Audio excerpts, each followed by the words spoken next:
O'g'li borlar, diqqat bilan eshiting.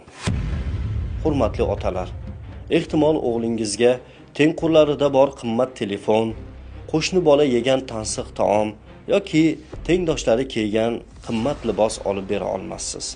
Bu fojia emas. Halol mehnat qilyapsizmi? Tamom. U yog'idan qayg'urmang. Ammo siz qayg'uradigan va halovatingizni yo'qotadigan boshqa gap bor. O'g'lingizni zinhor va zinhor asalim va shakarim deb erkalamang. Arslonim deng, arslondek bo'lsin. Biroz dag'al muomalada bo'ling.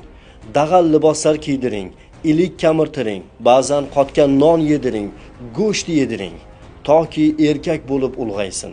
Toki dushmanlar oldida to'kilmasin, muammolar va musibatlar oldida yiqilmasin, munofiqlar va nomardlar oldida bosh egmasin. Boshini tik tutgan arslon yigit, sher yigit bo'lsin. Shunday yigit bo'lsinki, fe'li bo'riday, na'rasi sherday bo'lsin. Gulbachcha, yumshoq bola, nozik yigit bo'lmasin. Oilasini, zaiflarni, mazlumlarni, vatanini himoya qiladigan, so'zi ham, qo'li ham, aqli ham, tili ham, ilmi ham botir yigit bo'lsin. Zero o'g'il farzand sizning va vatanimizning yuzi, himoyachisi va or-nomusidir.